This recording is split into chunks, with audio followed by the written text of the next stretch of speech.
On the night of March 14th, 1986, someone walked into the counting room of the Silverado Gaming Palace in Reno, Nevada, and disappeared with $1.3 million in unmarked bills.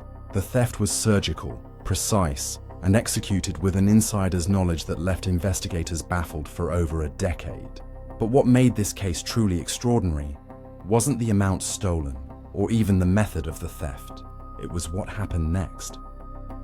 The man responsible for one of Nevada's most audacious casino heists didn't flee to Mexico or disappear into the criminal underground. He didn't assume a new identity in some distant city or hide behind layers of false documentation. Instead, he did something so radical, so psychologically demanding, that it would take law enforcement 12 years to even consider the possibility. He became someone else entirely, not just a new name or a different profession, but a different gender. For 12 years, the thief lived as a woman in plain sight, working low-wage jobs, renting modest apartments, and building an entirely new life, while investigators searched for a man who no longer existed. The transformation was so complete, so convincing, that even those who had known him before would have walked past without recognition. He learned to move differently, speak differently, and present himself to the world in a way that erased every trace of his former identity. The money sat hidden in locations so mundane, so carefully distributed that it became invisible in the landscape of everyday life. Safety deposit boxes under assumed names, false-bottomed furniture in a succession of rental apartments, cash sewn into the linings of clothing and stored in ways that drew no attention from landlords, neighbors, or the occasional curious acquaintance. In 1998, a routine traffic stop in Sacramento, California, would finally crack the case wide open. What police discovered inside a burgundy Toyota Camry, registered to a woman named Diana Whitfield, would lead them down an investigative rabbit hole that defied everything they thought they knew about identity, disguise, and the lengths someone would go to escape their past. The man they had been searching for since 1986 was sitting in the driver's seat, wearing a floral print dress and matching earrings, with perfectly applied makeup and a completely authentic life built around a person who had never existed until the night of the theft. His name was Darius Coleman, and his story represents one of the most elaborate and psychologically complex disappearances in American criminal history. Before we dive deeper into this incredible story, let us know in the comments where you're watching from. We'd love to hear from you. And don't forget to hit that subscribe button so you never miss any of our upcoming videos. Darius Coleman was 32 years old in early 1986, working as a floor supervisor at the Silverado Gaming Palace, one of Reno's mid-tier casinos that catered to tourists and local gamblers alike. He had held the position for nearly 6 years, long enough to understand every system, every procedure, and every vulnerability in the casino's operations. To his co-workers and supervisors, Darius was reliable, punctual, and unremarkable. He showed up for his shifts, managed his section of the gaming floor with quiet efficiency, and rarely drew attention to himself. But beneath that carefully maintained exterior, Darius was drowning in debt and desperation. His younger brother Jerome had been diagnosed with acute lymphoblastic leukemia 2 years earlier, and the medical bills had devastated their family. Their mother worked 2 jobs trying to keep up with the costs that insurance wouldn't cover, and Darius had taken out every loan he could qualify for to help with experimental treatments that offered slim hope but astronomical price tags. By the winter of 1986, he owed over $70,000 to various creditors, and Jerome's condition was deteriorating rapidly.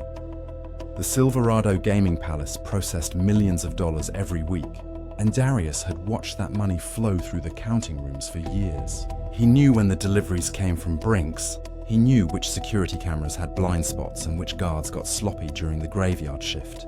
He knew that on Friday nights, after the weekly take was sorted and bundled, there was a 45-minute window before the armored car arrived when the money sat in the counting room with minimal oversight.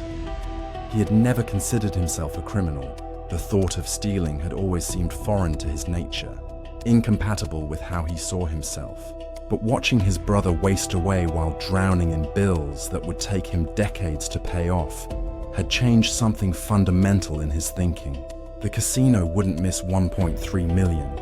They processed that amount in a single weekend. But that money could save Jerome's life, give him access to treatments that were currently impossible, and lift the crushing weight that was destroying their entire family. Darius spent 3 months planning. He studied the rotation schedules, documented the timing of security rounds, and identified the exact moment of vulnerability when the counting room was most exposed. He would need access credentials he didn't normally have, which meant borrowing the assistant manager's keycard during a carefully orchestrated distraction. He would need to disable specific cameras without triggering immediate alarms, which required understanding the security system's blind spots and reset protocols. And he would need an escape route that wouldn't implicate him when the theft was discovered hours later. The night of March 14, 1986 was a Friday, and the Silverado was packed with gamblers riding the weekend energy that filled every casino in Reno. Darius worked his normal shift, supervising his section of slot machines and table games with the same professional demeanor he always displayed. At 11:47 p.m., during a shift change when the casino floor was at its most chaotic, he made his move. He had spent weeks cultivating a friendship with Tom Breslin, the assistant manager, learning his routines and habits. When Breslin set his coffee down to deal with a dispute between two drunk gamblers at a blackjack table, Darius palmed the keycard that Breslin kept clipped to his belt. The entire motion took less than 3 seconds, practiced hundreds of times in his apartment until it became muscle memory. 12 minutes later, Darius excused himself for his scheduled break and made his way through the employee corridors toward the administrative section of the casino. The counting room was on the second floor, accessed through a series of security doors that required both keycard authorization and knowledge of the guard rotation schedule. He passed 2 employees in the hallway, nodding casually, his heart hammering but his expression calm. The counting room door opened with a soft click when he swiped Breslin's keycard. Inside, 3 employees were processing the evening's take, sorting bills and recording amounts in leather-bound ledgers. They looked up when Darius entered, but showed no alarm. Floor supervisors occasionally needed to verify counts or resolve discrepancies, and his presence wasn't unusual enough to trigger suspicion. Darius had prepared a story about a possible counting error on his section of the floor, something that would require pulling specific records and cross-referencing numbers. While one of the counters went to retrieve the documentation Darius requested, he moved through the room with practiced efficiency. The bundled cash sat in rolling carts, organized by denomination and secured with paper bands. He had brought a large canvas equipment bag, the kind used for transporting cleaning supplies or maintenance tools, and he filled it with banded stacks of hundreds, 50s, and 20s. The entire operation took 4 minutes. When the counter returned with the records Darius had requested, he was standing by the door reviewing a clipboard, the canvas bag resting against his leg as though it had always been there. He made a show of comparing numbers, nodded his thanks, and left the counting room with the bag slung over his shoulder. Walking back through the employee corridors felt like moving through a dream. Every footstep seemed too loud, every passing coworker a potential obstacle to his escape. But no one stopped him. No one questioned the bag or asked where he was going. He looked like an employee carrying equipment, nothing more. Darius exited through the rear loading dock at 12:19 a.m., where his 1981 Datsun sat in the employee parking lot. He placed the canvas bag in the trunk, covered it with a wool blanket, and drove out of the parking lot at normal speed. The security guard at the exit gate waved him through without a second glance. He drove straight to his apartment on the north side of Reno, parked in his usual spot, and carried the bag upstairs. Inside his small one-bedroom unit, Darius unzipped the bag and stared at more money than he had ever seen in his life. $1.3 million in bundled bills, each stack marked with the casino's counting room bands. His hands were shaking, adrenaline and fear coursing through his system in waves that made him feel simultaneously invincible and terrified. The theft wasn't discovered until 3:15 a.m., when the Brinks armored car arrived for the scheduled pickup, and the counting room staff realized they were short $1.3 million. The casino went into immediate lockdown, security reviewing camera footage and interviewing every employee who had been on shift that night.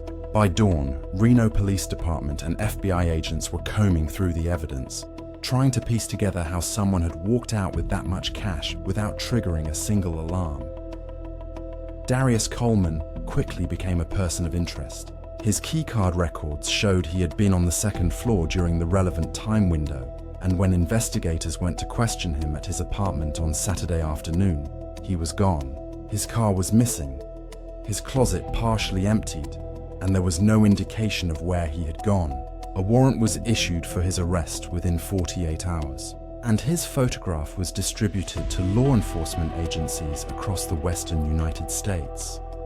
But by then, Darius Coleman was already beginning to disappear.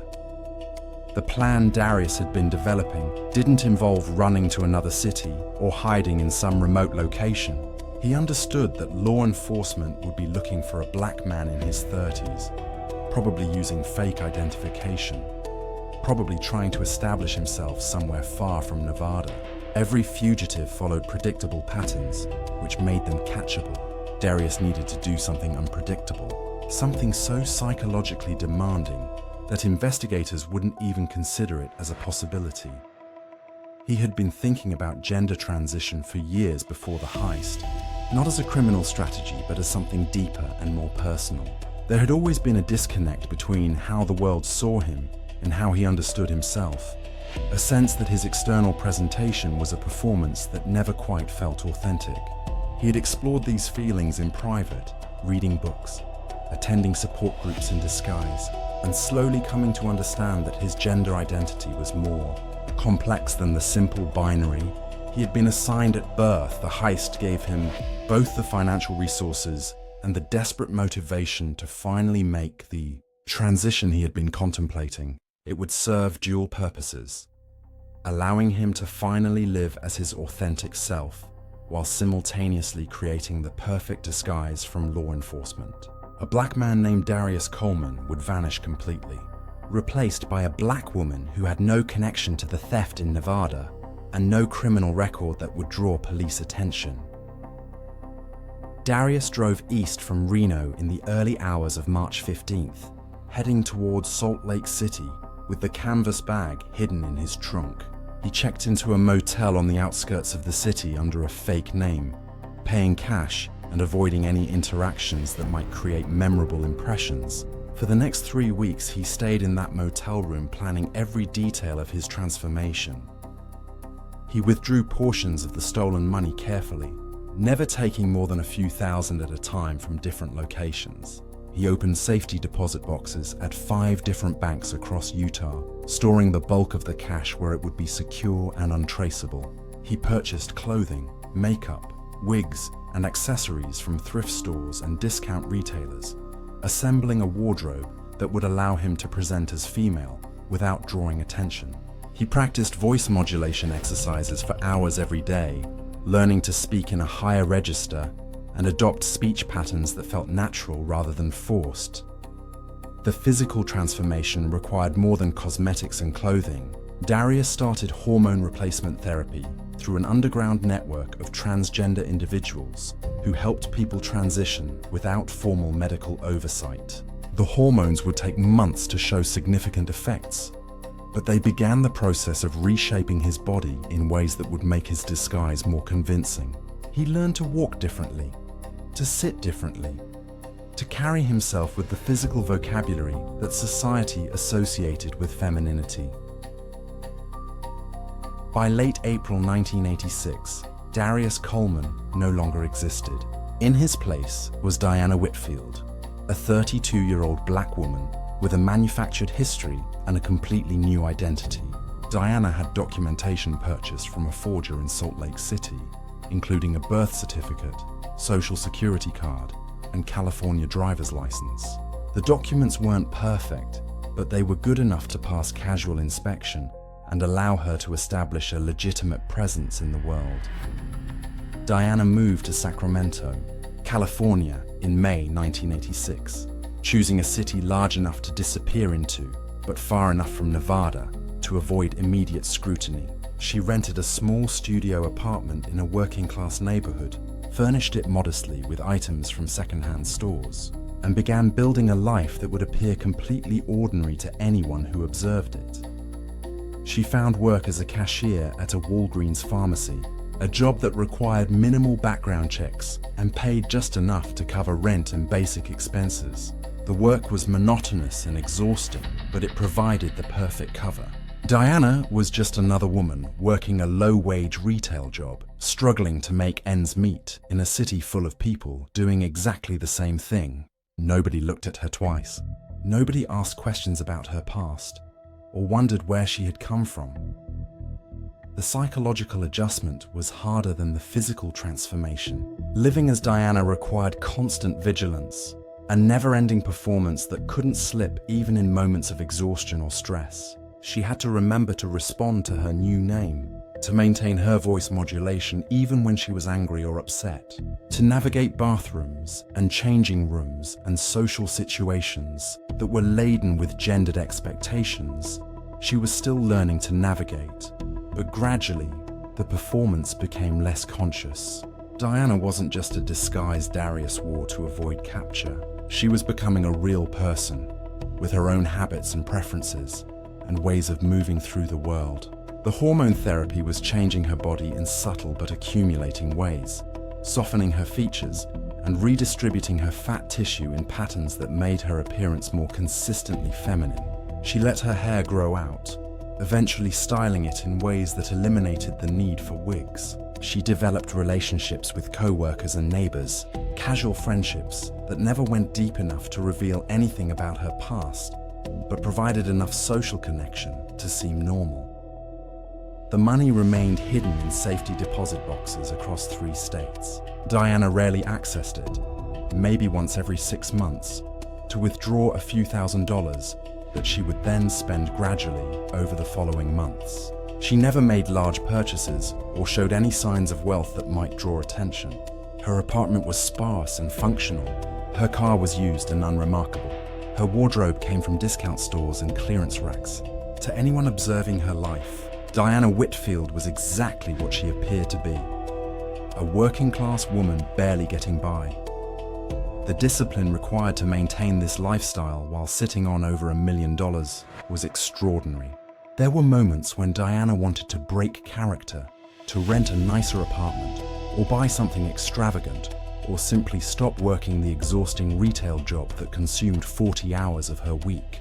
But she understood that any deviation from the character she had created would be a crack in the facade, a potential opening for discovery. The FBI investigation into the Silverado heist remained active throughout 1986 and 1987. Agents interviewed hundreds of people, followed leads across multiple states, and developed theories about where Darius Coleman might have gone. They suspected he might have fled to Mexico or Canada. They investigated connections to other criminals who might have helped him launder the money. They watched his family, hoping he would make contact with his mother or his brother Jerome, who died in October 1986 without ever knowing that his brother had stolen over $1 million in a desperate attempt to save him. But they never considered that Darius Coleman might be living as a woman in Sacramento, working as a pharmacy cashier and living below the poverty line by choice. Diana had close calls over the years. In 1989, a co-worker at Walgreens named Patricia became suspicious about Diana's past. Patricia asked too many questions about Diana's family, her childhood, her romantic history.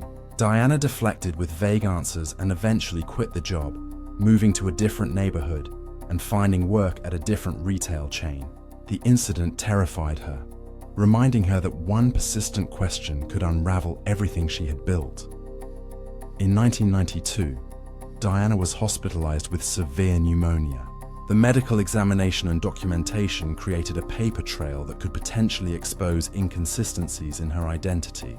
She gave false information where she could and avoided follow-up appointments, letting the bills go to collections rather than risk further scrutiny. The experience left her more paranoid and isolated than before. By the mid-1990s, Diana had been living her new identity for nearly a decade. The constant vigilance had taken a psychological toll that she hadn't fully anticipated. She was profoundly lonely, unable to form deep relationships because every friendship required lies about her past. She couldn't date or pursue romantic connections because physical intimacy would expose aspects of her body that contradicted her presented gender. She had carved out a space where she was safe from law enforcement, but it was a space of isolation and perpetual anxiety. The stolen money sat in safety deposit boxes, slowly becoming irrelevant to her daily existence. She thought about it less often as the years passed, sometimes going months without accessing any of the funds. The heist had accomplished its original purpose of providing financial resources for her transition. But Jerome's death had robbed the theft of its intended meaning. She had stolen $1.3 million to save her brother, and he had died anyway. The money felt cursed, tainted by failure and grief. Diana changed jobs multiple times over the years, always staying in low-wage service positions that didn't require extensive background checks. She worked as a hotel housekeeper, a grocery store clerk, a janitor at an office building. Each job was temporary, lasting until she felt uncomfortable or exposed and needed to move on. She changed apartments frequently, never staying in one location long enough to establish deep roots or create memories that might lead to questions. In 1996, 10 years after the heist, the FBI officially downgraded the investigation from active to cold case status. Darius Coleman was presumed to have either died or successfully established a new identity that had eluded detection. The Silverado Gaming Palace had recovered most of its losses through insurance, and the case became just another unsolved theft in a city full of them. A few investigators remained convinced they would eventually find Coleman, but the resources dedicated to the search diminished to almost nothing. Diana read about the case being downgraded in a Sacramento newspaper. The article included an old photograph of Darius Coleman, a man she barely recognized anymore. She had been living as Diana for so long that looking at that photograph felt like seeing a stranger, someone who had existed in another lifetime. She felt relief that the active investigation had ended, but also a profound sadness about what she had lost and what she had become. The years between 1996 and 1998 passed in a blur of routine and isolation.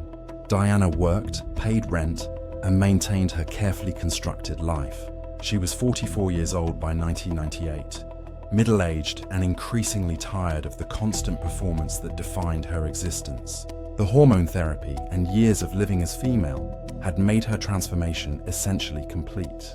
There was nothing about her appearance or mannerisms that suggested she had ever been anyone other than Diana Whitfield. But despite the success of her disguise, Diana had begun to feel trapped by it. She had created a prison made of lies and isolation, a life that was safe but ultimately hollow. She sometimes wondered if spending 12 years looking over her shoulder was worse than whatever prison sentence she might have received if she had simply been caught in 1986 on August 4th, 1998. Diana was driving home from her shift at a grocery store in Sacramento when she ran a red light at an intersection on Arden Way.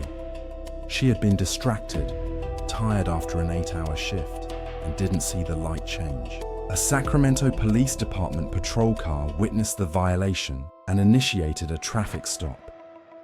Officer Michael Chen approached Diana's burgundy Toyota Camry and asked for her license and registration. Diana provided the documentation, her hands steady despite the adrenaline flooding her system. She had been pulled over twice before over the years and knew the routine. Stay calm, be polite, don't give any reason for additional scrutiny. But this time was different. Officer Chen returned to his patrol car to run Diana's information through the system, and something triggered an alert. The social security number on Diana's driver's license showed inconsistencies when cross-referenced with federal databases. The issue wasn't dramatic enough to indicate a major crime, but it suggested possible identity fraud, which required further investigation. Officer Chen called for backup and asked Diana to step out of the vehicle. She complied, maintaining her composure even as panic began to build in her chest. 2 additional patrol cars arrived within minutes, and officers began asking Diana questions about her background, her employment, her residential history. She answered carefully, sticking to the story she had maintained for 12 years. But the inconsistencies in her documentation were enough to justify a more thorough search. Officers opened the trunk of Diana's Camry and discovered something unusual: a large canvas equipment bag that looked out of place in an otherwise empty trunk. Inside the bag, wrapped in plastic and hidden beneath clothing, was $43,000 in cash. The discovery of that much cash immediately elevated the situation from a routine traffic stop to a potential criminal investigation. Diana was detained and transported to the Sacramento Police Department for questioning. In an interview room, detectives asked her to explain the money. She claimed it was savings from years of working, money she kept at home rather than in a bank. But the explanation didn't satisfy the investigators, who noted that someone working minimum wage retail jobs would struggle to accumulate that amount of cash. They ran Diana's fingerprints through the FBI database, standard procedure for anyone detained with a large amount of unexplained cash. The prints were processed through the Integrated Automated Fingerprint Identification System, searching for matches against millions of records. The match came back within an hour, and it changed everything. Diana Whitfield's fingerprints belonged to Darius Coleman, wanted in connection with a 1986 casino heist in Reno, Nevada. The discovery sent shockwaves through the Sacramento Police Department and immediately brought FBI agents into the investigation. Diana sat in the interview room knowing that her 12-year run was over. The carefully constructed identity, the painful transformation, the years of isolation and discipline had all unraveled because of a red light she didn't see, and a traffic stop that revealed the one piece of evidence she couldn't disguise: her fingerprints. FBI Special Agent Rebecca Martinez arrived from the Sacramento field office to conduct the interrogation. She sat across from Diana with a file folder containing everything the Bureau knew about Darius Coleman and the 1986 Silverado heist. The conversation that followed would reveal one of the most elaborate and psychologically complex fugitive cases in modern American history. Diana initially maintained her identity as Diana Whitfield, claiming the fingerprint match was a mistake. But when confronted with photographic evidence comparing her current appearance to age-progressed images of Darius Coleman, along with the undeniable fingerprint match, she finally acknowledged the truth. Over the next several hours, Diana explained the entire story: the heist, the planning, the escape, the decision to transition from male to female as both a form of self-expression and an escape strategy, the 12 years spent living in plain sight, working minimum wage jobs while sitting on over $1 million in stolen cash, the psychological toll of constant isolation, and the fear that defined every day of her existence. Agent Martinez and the investigative team were stunned by the completeness of the transformation. They had been searching for a man for 12 years, never considering that their suspect might have undergone a gender transition so thorough that she was essentially unrecognizable. The case represented a blind spot in investigative thinking that had allowed Diana to evade capture far longer than she otherwise might have. The discovery of $43,000 in Diana's car was only the beginning. Search warrants were executed on her apartment and her vehicle, revealing documentation for 5 safety deposit boxes at banks in California, Utah, and Nevada. Over the following weeks, FBI agents recovered just over $1.1 million in cash from those boxes, money that had been sitting undisturbed for over a decade. Approximately $200,000 remained unaccounted for. Diana explained that she had spent it gradually over the years on her transition, her living expenses, and the costs of maintaining her fake identity.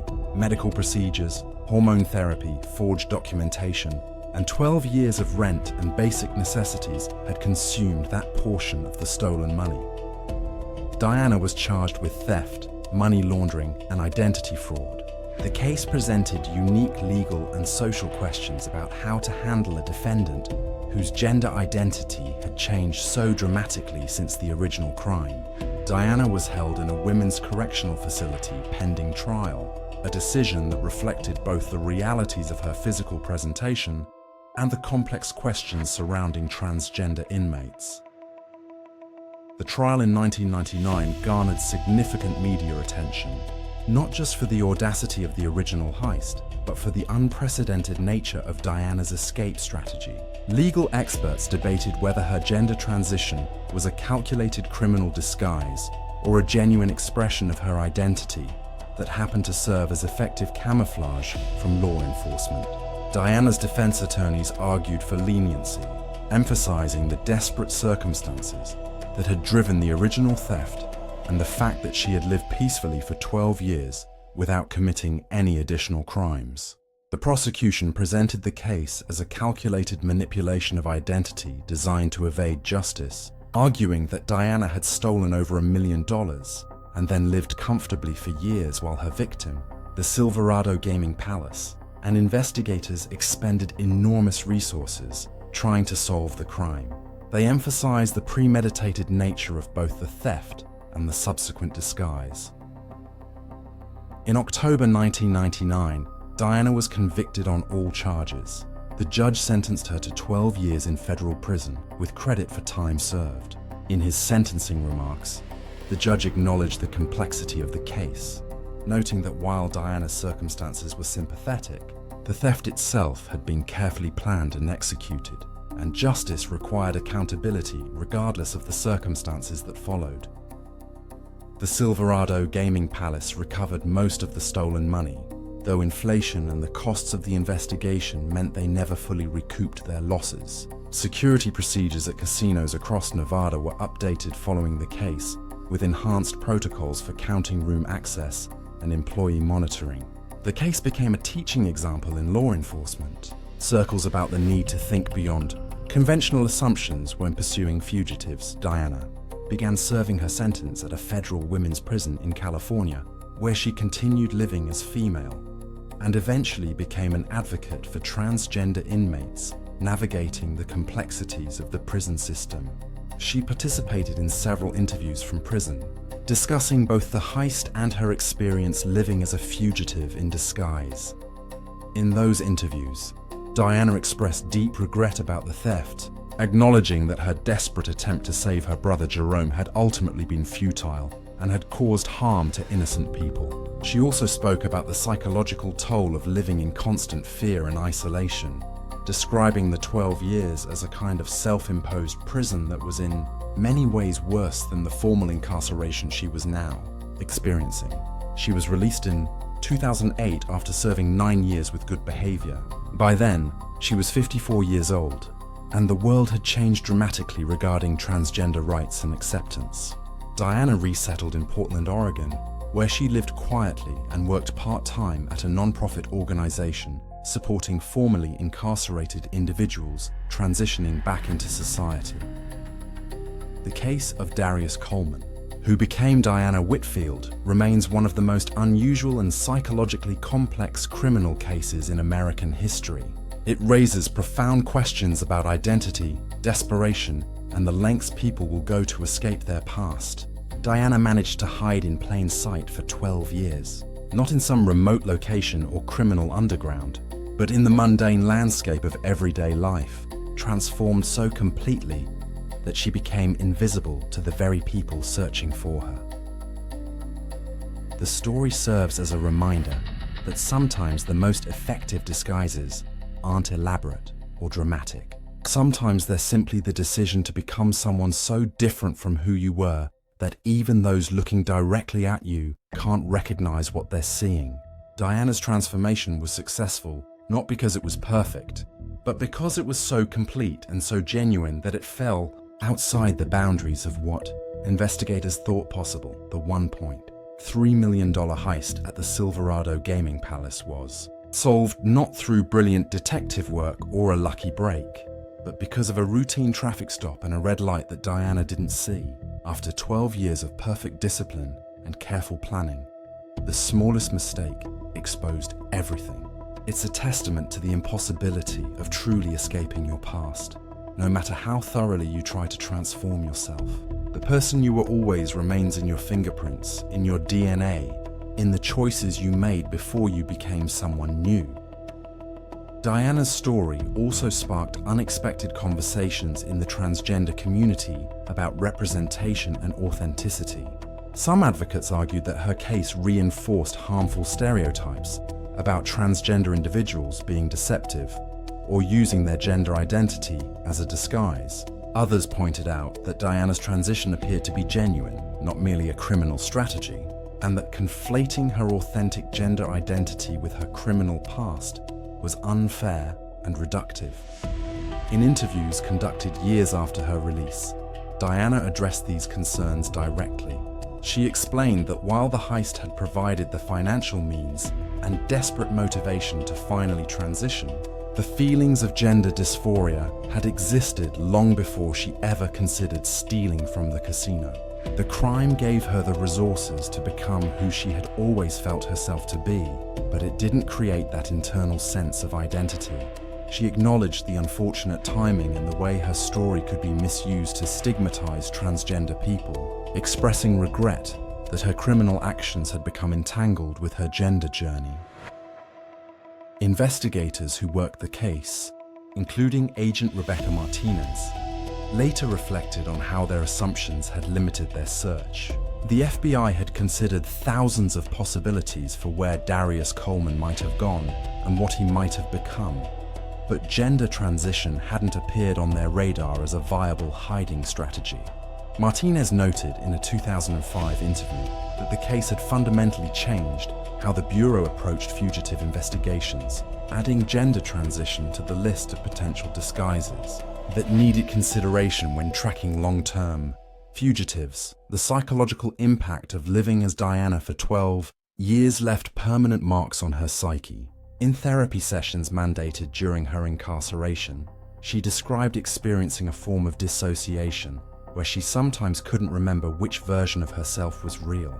Darius had been the person she was born as, the identity forced upon her by circumstance and biology. Diana was who she had become through choice and necessity and the strange alchemy of desperation and self-discovery. After 12 years of being Diana, Darius felt like a distant memory, someone she had known briefly in another life. The isolation of those years proved to be the harshest punishment, far exceeding anything the legal system would eventually impose. Diana spent over 4,000 days unable to form genuine connections with other people, unable to share her true history or be fully known by anyone. Every conversation was filtered through lies, every relationship superficial by necessity. The loneliness became so profound that by the time of her arrest, part of her felt relief that the performance was finally over. Her mother, Lorraine Coleman, learned about Diana's arrest through a phone call from the FBI.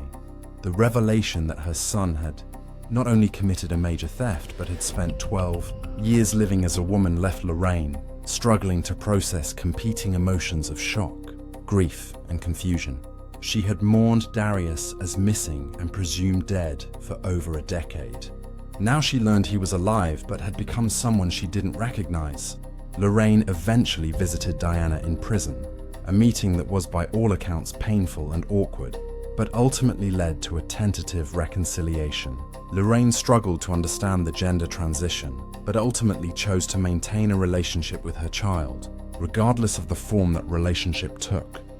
The Silverado Gaming Palace closed in 2003, a victim of changing economics in Reno's gambling industry, rather than any lingering effects of the 1986 heist. The building was demolished in 2004, erasing the physical location where one of Nevada's most unusual crimes had occurred. Former employees who remembered Darius Coleman expressed shock when they learned about his transformation and subsequent capture. Most remembered him as quiet and unremarkable, exactly the kind of person who could disappear without leaving a strong impression in anyone's memory.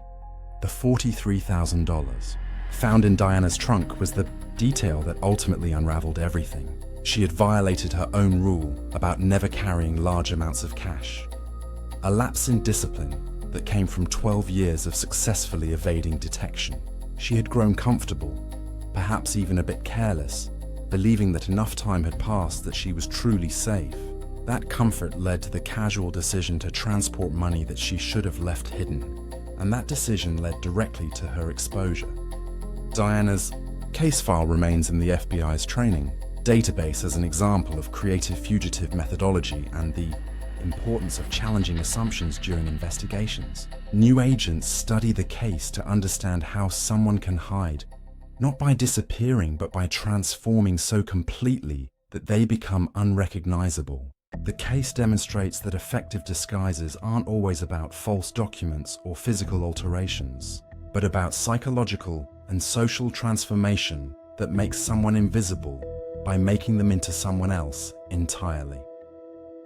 In Portland, where Diana eventually settled after her release, she lived quietly for years before her death in 2019 from complications related to diabetes. She was 65 years old. Her obituary, published in the Portland Tribune, made no mention of the heist or her years as a fugitive, identifying her simply as a transgender advocate and community volunteer.